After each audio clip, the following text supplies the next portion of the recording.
एक example solve करेंगे यहाँ हम वेक्टर के लिए। इम्पोर्टेंट क्वेश्चन है। So that the point A B C with position vector, यानी कि सो दैट हमें दिखाने हैं जो पॉइंट ए बी सी हैं उसके जो पोजीशन वेक्टर हैं ए बी और C respectively from the vertices of a right angle triangle. क्या है उनके वर्टाइसिस, क्या है उसके राइट एंगल ट्राइंगल है। देखिए यहाँ हमने एक राइट एंगल ट्राइंगल बनाया है, तो ये हमारा कितना है 90 डिग्री है। तो हमें ये शो करना है कि ये राइट एंगल ट्राइंगल है। अब ये राइट एंगल ट्राइंगल शो करने के लिए हमारे पास दो रूल हैं। एक तो हम ये तीनों वर्टाइसिस को दो तीनों यानी कि ए बी बी सी और सी ए, इन तीनों का एड इक्वल टू 0 शो कर दें। सेकंड क्या है हमारे पास कि अगर हम ए बी और ए सी इन दोनों का ऐड, जो इन दोनों का मैग्नीट्यूड का ऐड हमारा इनकी लेंथ इस लेंथ के क्या हो हमारी इक्वल हो, बी सी लेंथ के इक्वल हो। तो किसी भी तरीके से हम यहाँ पर सॉल्व कर सकते हैं। यहाँ पर फर्स्ट ऑफ ऑल हमें यहाँ पर चाहिए ए बी बी सी और सी ए बी बी सी और सी ए, ये हमें यहाँ पर वेक्टर चाहिए। तो हमारे पास जो ए के जो हमारे पास पॉइंट थे वो जो हमें गिवन है यहाँ पर पोजीशन वेक्टर, तो वो है A3i-4j-4k। तो फर्स्ट ऑफ ऑल हम यहाँ फाइंड करेंगे, सॉल्व करते हैं इसको। हमें फाइंड करनी है वैल्यू ए बी का वेक्टर। तो क्या हो जाएगा यहाँ पर the position vector of B minus position vector of A, ये फॉर्मूला हो जाएगा हमारा। अब यहाँ पर देखो पोजीशन वेक्टर ऑफ बी ये है हमारे पास, तो क्या है यहाँ पर वो है 2i माइनस का j और प्लस का k minus position vector of A vector क्या है हमारे पास 3i माइनस का 4j माइनस का 4k।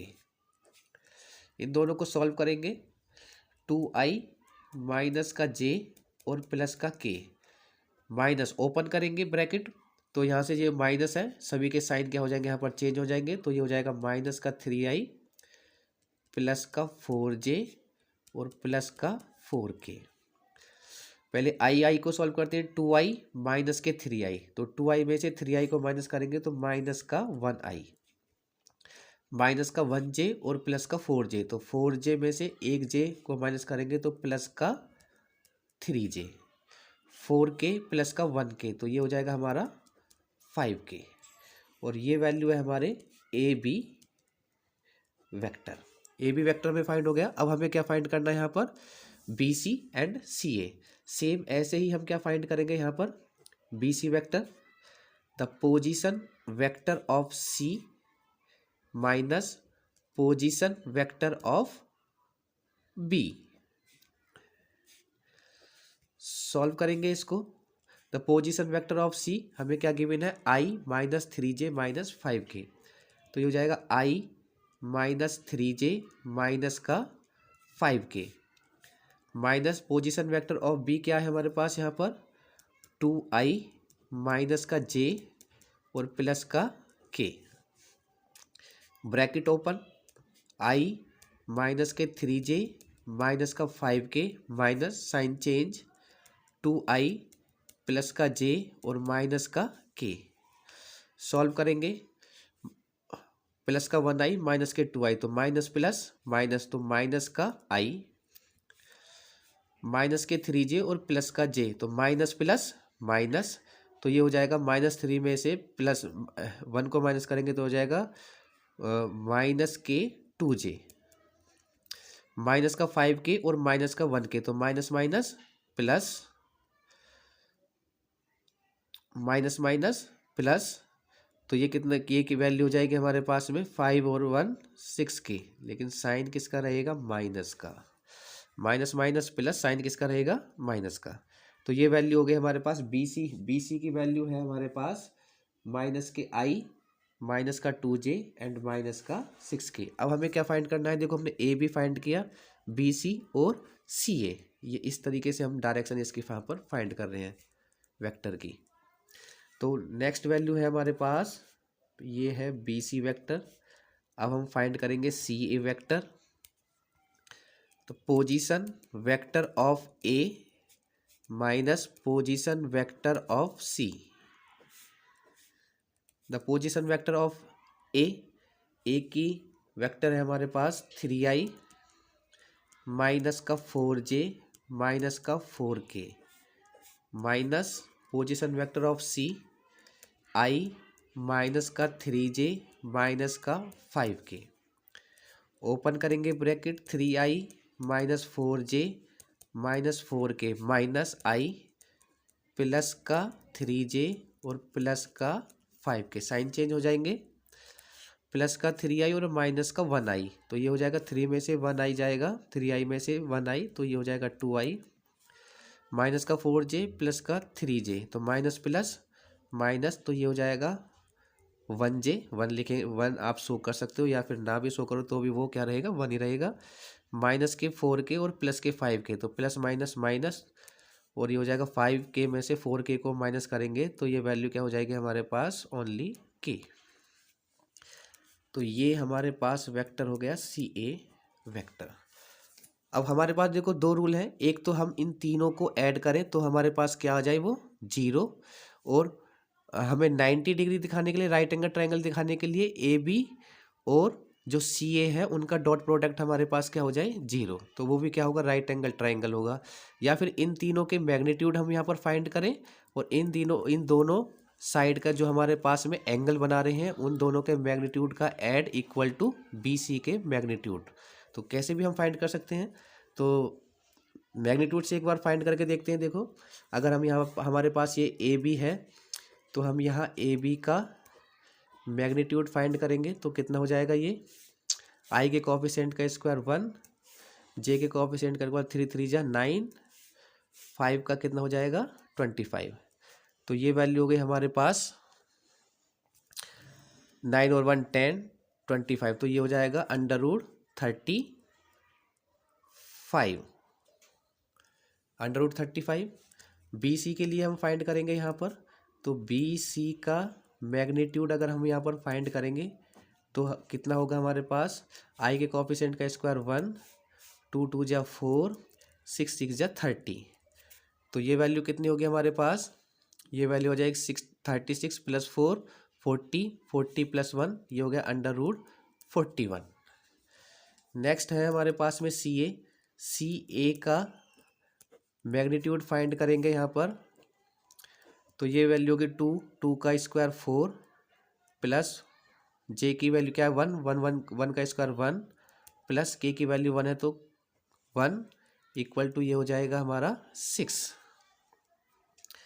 अब इनको क्या करेंगे हम, यहाँ पर क्या फॉर्मूला होता है भाई हमारे पास, कि इन दोनों का ऐड, यानी कि इन दोनों, ये दोनों value equal to this. Pythagoras फिर में क्या कहती है हमारे पास में, ए बी का whole square plus C A का whole square equal to B C का होल स्क्वायर, ये होता है हमारा पाइथागोरस फिर में।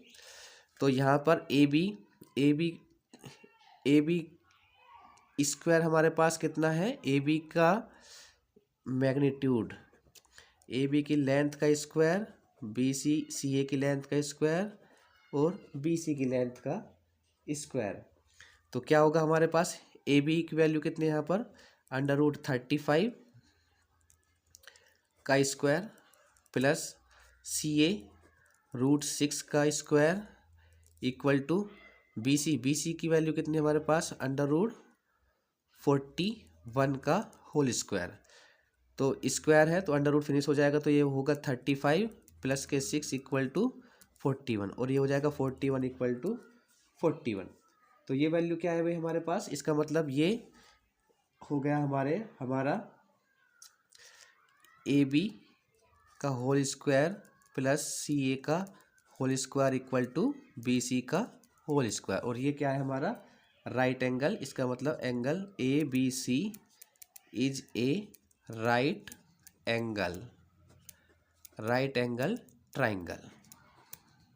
यही हमें यहाँ पर एक एग्जाम्पल सॉल्व करेंगे यूनिट वेक्टर परपेंडिकुलर के लिए, इम्पोर्टेंट है एग्जाम पर्पज से। Find a unit vector perpendicular to both of the vector A vector and B vector. हमें एक वेक्टर फाइंड करना है जो कि परपेंडिकुलर होगा ए वेक्टर के और बी वेक्टर के। देखो, अगर कोई वेक्टर परपेंडिकुलर है तो उसका फॉर्मूला होता है हमारा दोनों का डॉट प्रोडक्ट इक्वल टू 0। तो हमें वेक्टर फाइंड करना है। लेट तो हम क्या करेंगे, उस वेक्टर को पहले लेट कर लेंगे। तो हमने लेट कर लिया है वेक्टर, वो सी वेक्टर है इक्वल टू, और उसके आई के कंपोनेंट C1, जे के C2 और के C3 कंपोनेंट हमने यहाँ पर मान लिए हैं। अगर ये वेक्टर है तो इसका जो हमारा मैग्नीट्यूड है सी वेक्टर का, वो हमें क्या गिवन है यहाँ पर 1 गिवन है। यूनिट वेक्टर मतलब उसकी जो लेंथ है वो क्या है हमारे पास में 1। इसको हम और सॉल्व करेंगे तो ये हो जाएगा, इसका मैग्नीट्यूड कैसे फाइंड करते हैं हम सी का, तो ये हो जाएगा C1 square plus C2 square plus C3 square equal to 1। Both side square करेंगे यहाँ से, तो अंडर रूट को फिनिश करेंगे तो ये हो जाएगा हमारा C1 square plus C2 square plus C3 square और इक्वल टू 1। ये वेक्टर है, इसको हम 1 मान लेते हैं, इसी में हम वैल्यू पुट करेंगे। तो ये हो गया हमारा C1 square plus C2 square plus C3 square equal to 1। अब देखो, जो हमने वेक्टर लेट किया है, लेट वो जो सी वेक्टर है वो परपेंडिकुलर है किस किस वेक्टर के, ए वेक्टर के और बी वेक्टर के। If vector C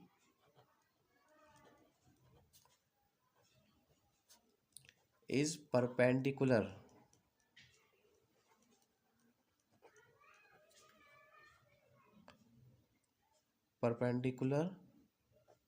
to a vector and b vector, then तो क्या होगा c dot a equal to 0। एक तो ये हो जाएगा हमारे पास c dot a equal to 0, पहले यही फाइंड करेंगे यहाँ पर। तो ये हो जाएगा हमारा सी वेक्टर है हमारा C1 plus C2j plus C3k dot product ए वेक्टर है हमारा गिवन है यहाँ पर, वो है 2i माइनस का 3j और प्लस का k। डॉट प्रोडक्ट फाइंड करेंगे तो ये हो जाएगा हमारे पास यहाँ पर C1 आई का कंपोनेंट यहाँ C1 है और यहाँ आई का कंपोनेंट 2 है, तो मल्टीप्लाई करेंगे C1 की 2 में मल्टीप्लाई करेंगे तो ये हो जाएगा 2C1। नेक्स्ट है हमारे पास में C2j और माइनस के 3j, तो प्लस माइनस माइनस और ये हो जाएगा 3C2।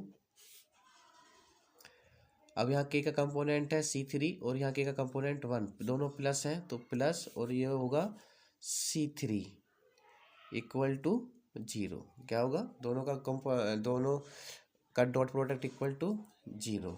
इसको मान लेंगे इक्वेशन नंबर 2। और अब है हमारे पास में सी वेक्टर बी के भी परपेंडिकुलर है, तो बी परपेंडिकुलर इक्वल टू ये भी क्या होगा 0। तो पहले सी वेक्टर क्या है हमारा C1i C2j C3k dot product B vector कितना है हमारे पास 7i माइनस का 5j प्लस का k। दोनों का डॉट प्रोडक्ट फाइंड करेंगे यहाँ पर, तो i का कंपोनेंट C1 और i का 7, तो मल्टीप्लाई कितनी होगी यहाँ पर, ये हो जाएगी 7C1। यहाँ j का कंपोनेंट C2, j का कंपोनेंट 5 प्लस और माइनस है तो माइनस हो जाएगा, तो ये वैल्यू होगी 5C2। k का कंपोनेंट C3, k का कंपोनेंट 1, दोनों प्लस है तो ये हो जाएगा हमारा C3 इक्वल टू 0। इसको हमने मान लिया 3 इक्वेशन। अब हमारे पास जो इक्वेशन बनी है वो है from second and third. Second equation है हमारे पास 2c1 माइनस के 3c2 प्लस के c3 equal to 0। 7c1 minus के 5c2 plus c3 equal to 0। यहाँ से c1 c2 c3 इन दोनों इक्वेशन को सॉल्व करेंगे और c1 c2 c3 की यहाँ पर हम वैल्यू फाइंड करेंगे और उनको पुट कर देंगे कहाँ पर, इक्वेशन नंबर 1 में, वही हमारा वेक्टर होगा। अब इसको हम सॉल्व करेंगे। Solve these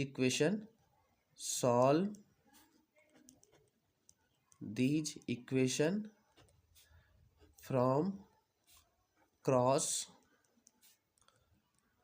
multiple method.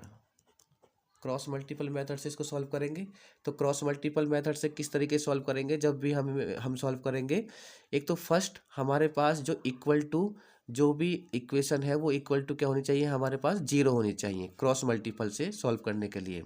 c1 c2 c3 है तो यहाँ लिखेंगे c1, ये हो जाएगा c2 और यहाँ लिखेंगे c3 अपॉन इक्वल टू का साइन होगा, इसे मान लेंगे k इक्वल टू पहले c1। देखो जब हम c1 की वैल्यू यहाँ पर फाइंड करेंगे तो c1 को हाइड करेंगे यहाँ पर, और ये इस तरीके से क्रॉस मल्टीप्लिकेशन होगी हमारी। तो c1 को पहले हाइड करेंगे यहाँ पर,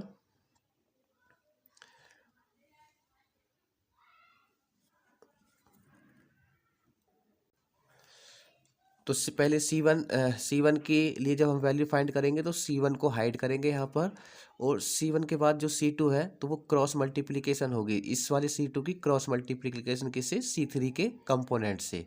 तो यहाँ c2 का कंपोनेंट क्या है, माइनस का 3, साइन माइनस का लेके चलेंगे।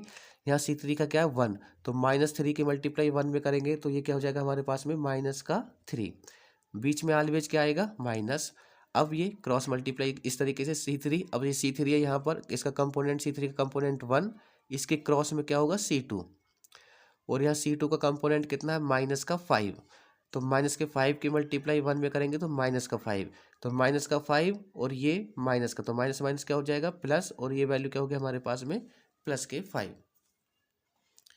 नेक्स्ट वैल्यू क्या होगी हमारे पास में, जब हम c2 के लिए फाइंड करेंगे तो c2 के लिए c2 को हाइड करेंगे, c2 से नेक्स्ट वैल्यू होगी हमारे पास में c3 के क्रॉस में जाना है, क्योंकि अब हमारे पास वैल्यू इधर है तो c3 का क्रॉस इधर किधर होगा, c1 होगा।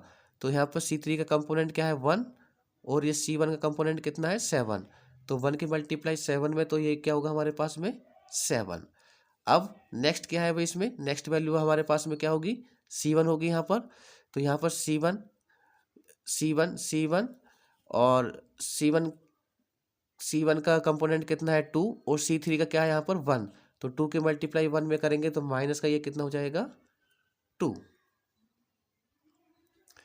अब c3, तो c3 का कंपोनेंट फाइंड करेंगे तो c3 को हाइड करेंगे, c3 के बाद क्या आएगा c1, तो c1 का क्रॉस, तो c1 का क्रॉस कितना होगा 2 और -5, तो 5 -5 2 जा 10, तो -10 बीच में माइनस होगा, और 7 और -3, तो 7 की मल्टीप्लाई -3 में करेंगे तो 7 3 जा -21, तो ये हो जाएगा +21 और इक्वल टू क्या हो जाएगा ये k।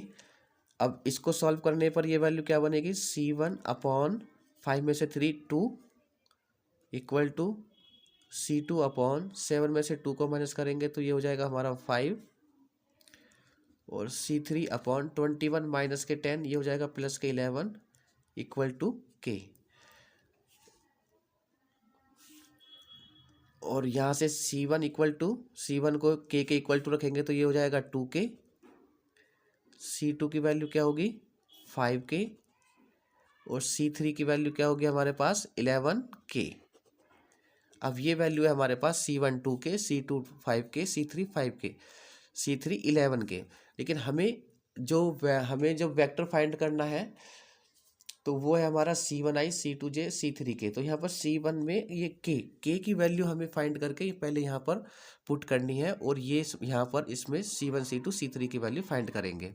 अब देखो के की वैल्यू कहाँ से फाइंड करेंगे, के की वैल्यू हम फाइंड करेंगे कि इन तीनों वैल्यू को हम पुट करेंगे किस में, जो हमारे पास में ये वैल्यू है, तीनों वैल्यू को पुट करेंगे यहाँ पर, पुट दीज वैल्यू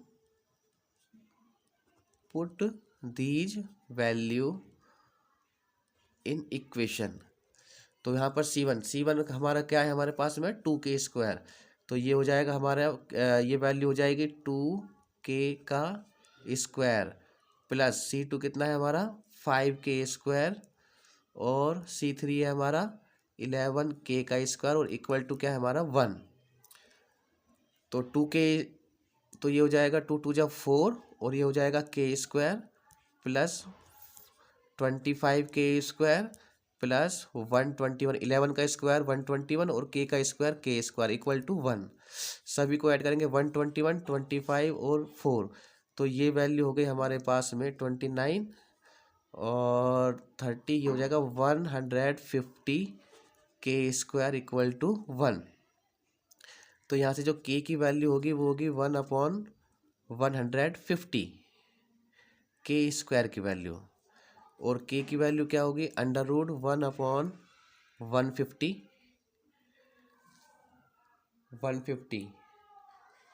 अब यहाँ से एक काम करते हैं, या तो k को ऐसे ही रहने देते हैं यहाँ पर, और k की वैल्यू को यहाँ पर पुट कर देंगे। तो k की वैल्यू को यहाँ पर अगर हम पुट करते हैं तो ये हो जाएगा 2/√150। अब यहाँ से इस वैल्यू, ये हमारे पास है k की वैल्यू को पुट करेंगे हम यहाँ C1 = 2k, तो हमारे पास जो C1 की वैल्यू होगी वो क्या है, C1 की वैल्यू थी 2k, और ये वैल्यू हो गया हमारे पास 2, और k क्या है 1/√150। C2 की वैल्यू होगी हमारे पास में 5k है, तो ये हो जाएगा हमारे पास में 5/√150। C3 है हमारे पास में 11/√150, और सभी वैल्यू को पुट करेंगे इक्वेशन नंबर 1। तो put this value C1 C2 C3, इन तीनों वैल्यू को इक्वेशन नंबर यहाँ पर हम फर्स्ट में यहाँ पुट करेंगे अपने वेक्टर में, तो ये हो जाएगा C वेक्टर क्या होगा हमारा C1 क्या है हमारे पास में 2/√150i प्लस C2 की वैल्यू क्या है 5/√150j प्लस C3 की वैल्यू क्या है हमारे पास में 11/√150, और ये होगा k, और यही हमें क्या करना था यहाँ पर फाइंड करना था, और यही हमारा क्या होगा answer. Okay, thank you. Hello student, एक एग्जाम्पल और इम्पोर्टेंट एक एग्जाम्पल लेंगे और इसको कवर करेंगे परपेंडिकुलर के लिए। लेट ए वेक्टर हमें गिवन है 4i + 5j - k, एक बी वेक्टर हमें गिवन है और एक सी वेक्टर हमें गिवन है।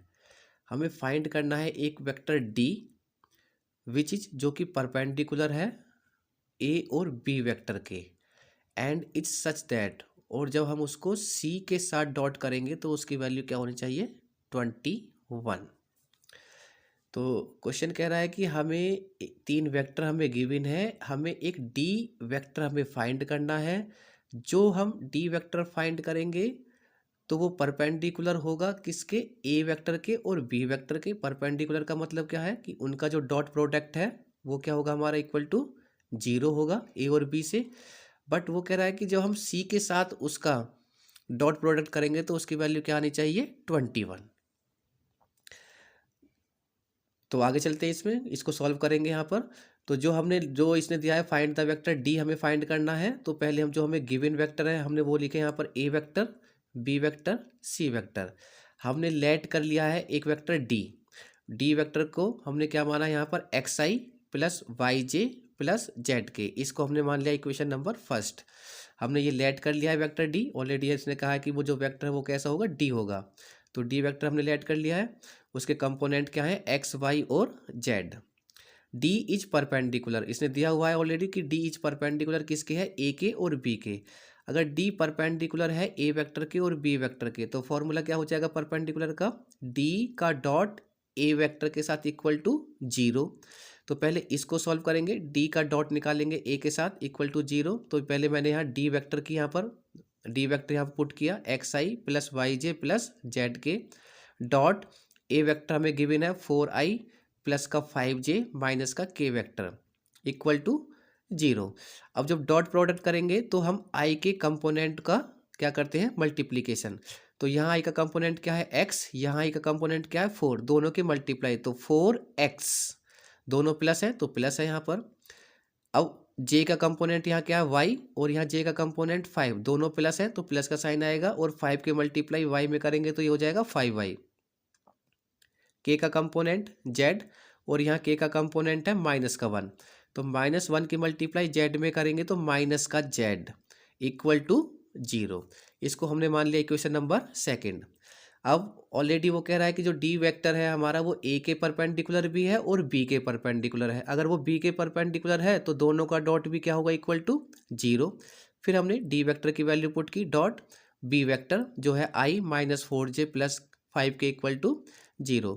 दोनों का डॉट प्रोडक्ट हमने यहाँ पे फाइंड किया, तो यहाँ i का कंपोनेंट 1 और i का कंपोनेंट x, तो क्या हो जाएगा यहाँ पर x की मल्टीप्लाई 1 में करेंगे x, j का कंपोनेंट y, j का कंपोनेंट माइनस के 4, तो -4 की मल्टीप्लाई y में करेंगे तो माइनस का 4y प्लस k का कंपोनेंट z और k का कंपोनेंट 5, तो 5 की मल्टीप्लाई z में करेंगे तो ये हो जाएगा 5z इक्वल टू 0। इसको मान लेंगे इक्वेशन नंबर थर्ड।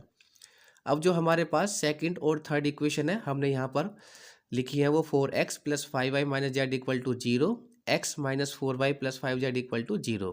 अब इन दोनों इक्वेशन को सॉल्व करना है, यहाँ से x y z की हमें वैल्यू पुट करनी है, फाइंड करके यहाँ पर x y z की वैल्यू हम फाइंड करेंगे। अब आप इसको हम इन दोनों इक्वेशन को किससे सॉल्व करेंगे, क्रॉस मल्टीप्लिकेशन से। देखिए क्रॉस मल्टीप्लिकेशन का रूल हमारा कब अप्लाई होता है, जब हमारे पास में कम से कम जो इक्वेशन आपको गिवन है उसमें दो इक्वेशन ऐसी हो जिसमें इक्वल टू क्या हो, 0 हो। दोनों का इक्वल टू 0 है तो हम इसको क्रॉस मल्टीप्लिकेशन मेथड से इसको सॉल्व कर सकते हैं। क्रॉस मल्टीप्लिकेशन मेथड से जब हम इसको सॉल्व करेंगे तो हमारे जो वेरिएबल है वो है x y और z, तो हम यहाँ लिखेंगे x equal to Y equal to Z. ये हमने अपनी तरफ से k क्या कर लिया यहाँ पर, लेट। अब x की वैल्यू जब हम यहाँ पर फाइंड करेंगे तो x को हाइड कर लेंगे यहाँ पर, और जो y का हमारे पास में y का कंपोनेंट होगा उसके क्रॉस में मल्टीप्लाई करेंगे, ठीक है।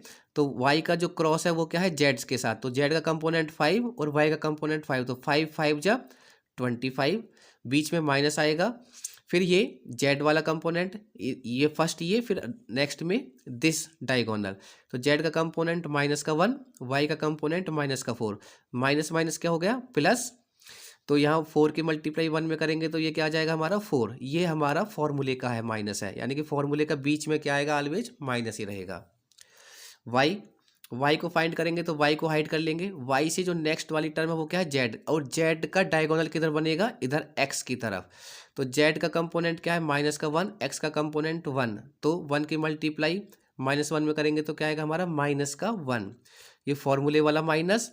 अब ये y था हमारे पास में, अब z का डायगोनल हमने फाइंड किया, अब हमें दिस डायगोनल x का कंपोनेंट, क्योंकि z के बाद क्या आता है, x वेरिएबल, तो x का डायगोनल किसके साथ बनेगा, z के साथ। तो 4 की मल्टीप्लाई z के कंपोनेंट 5 में करेंगे तो 4 5 जा 20, दोनों प्लस के हैं तो ऑलरेडी हमारा जो फॉर्मूले वाला साइन है वही रहेगा माइनस का, और ये हो जाएगा 20 इक्वल टू z की वैल्यू जब हम फाइंड करेंगे तो z को यहाँ पर हाइड कर लेंगे यहाँ पर, और z के बाद क्या आएगा भाई यहाँ पर, क्योंकि हमारे पास वेरिएबल है x y z, तो z के बाद x है तो x का डायगोनल, तो x का यहाँ कंपोनेंट क्या है 4, यहाँ y का कंपोनेंट माइनस का 4, तो 4 की मल्टीप्लाई -4 में करेंगे तो 4 4 जा 16, और वो भी माइनस का 16, ये फॉर्मूले वाला माइनस हो जाएगा। फिर y का डायगोनल, तो y का डायगोनल में यहाँ पर y का कंपोनेंट क्या है 5, और x का कंपोनेंट कितना है 1, तो 5 1 जा 5, तो माइनस का 5 इक्वल टू k। अब x upon 25 minus 4 21, y upon minus का 1 और माइनस का 20, माइनस माइनस प्लस, साइन किसका रहेगा, माइनस का, 20 और 1 कितने हो गए 21, equal to z upon minus का 16 और माइनस का 5, माइनस माइनस प्लस, तो 16 और 5 कितने हो गए 21, इक्वल टू k। अब यहाँ से हर किसी वेरिएबल को k के इक्वल टू रखेंगे तो x upon 21 equal to k रखेंगे, तो x बराबर कितना हो जाएगा 21 के मल्टीप्लाई k में करेंगे 21 k, वाई बराबर क्या हो जाएगा माइनस के 21k और जेड बराबर हो जाएगा माइनस के 21k। यहाँ से अगर मैं k की वैल्यू 1/21 पुट कर दूँ तो यहाँ से हमें वैल्यू क्या मिलेगी, x की वैल्यू 1, y की वैल्यू माइनस के 1 और z की वैल्यू माइनस के 1। ये हमारे पास किसकी वैल्यू है, x, y और z की वैल्यू हमें यहाँ पर फाइंड हो गई है। अब ये x, y और z की वैल्यू है हमारे पास। अब इन वैल्यू को हम क्या रखेंगे इक्वेशन नंबर फर्स्ट में, तो हमारे पास जो डी वेक्टर है वो कितना है हमारे पास, i माइनस के j और माइनस के k। देखो ये जो 7 है ये मैंने अभी यहाँ पर, आप ये मान के चलें कि डी की वैल्यू i माइनस के j और माइनस के k है। ये 7 कैसे आया मैं ये अभी आपको यहाँ पर क्लियर करूँगा, ठीक है। तो ये अब हमें यहाँ पर डी का वेक्टर हमें फाइंड हो गया। अब हमें यहाँ पर ये शो करना है कि क्या डी वेक्टर का जो सी के साथ डॉट प्रोडक्ट है वो क्या आना चाहिए, 21। अगर हम यहाँ पर डी वेक्टर का सी के साथ क्या करें यहाँ पर डॉट प्रोडक्ट, तो वो कितना होगा, देखो आई माइनस का जे माइनस का के, इस 7 को मैं हाइड कर रहा हूँ यहाँ पर, ठीक है। डॉट सी वेक्टर मैंने लिखा यहाँ पर, तो ये वैल्यू हो जाएगी आई का कंपोनेंट 3, आई का कंपोनेंट 1, तो 3 1 जा 3, ये हो जाएगा माइनस प्लस माइनस, तो जे का कंपोनेंट 1 है, यहाँ जे का कंपोनेंट -1 है, तो माइनस का 1, के का माइनस का 1 और माइनस का 1, तो माइनस माइनस प्लस का 1, 1 से 1 कैंसिल हो गया, तो ये हमारे पास क्या बचेगा यहाँ पर 3। ये वैल्यू कितनी हुई हमारे पास यहाँ पर 3। अब देखो ये आया है हमारे पास में 3 और ये कितना है हमारे पास में 21, ये है हमारा 21। तो हम इसमें कितने की मल्टीप्लाई करें इस 3 में कि ये 21 हो जाए 7, इसलिए मैंने यहाँ पर क्या लिखा है यहाँ पर 7। देखो इस वाले वेक्टर में चाहे मैं 7 से मल्टीप्लाई करूँ 21 से मल्टीप्लाई करूँ कोई भी इफेक्ट नहीं होगा, क्योंकि सभी की वैल्यू में क्या होगा वो मल्टीप्लीकेशन बराबर बराबर है। ये 7i हो जाएगा, माइनस के 7j हो जाएगा, माइनस के 7k हो जाएगा, कॉमन लेंगे तो वो बाहर हो जाएगा। तो ये 3 आया था, तो इसको 21 करने के लिए यहाँ पर ये 7 था, इसीलिए यहाँ पर इस d की वैल्यू मैंने कितनी मान ली है 7। तो यही हमें क्या करना था यहाँ पर शो करना था, इंपॉर्टेंट है एग्जाम के पर्पज से। तो ये दोनों क्वेश्चन हमारे पास जो परपेंडिकुलर के किए हैं बहुत ही इंपॉर्टेंट है, तो ये टॉपिक हमारे यहाँ पर क्लियर होता है। नेक्स्ट वीडियो में मिलते हैं। Okay, thank you.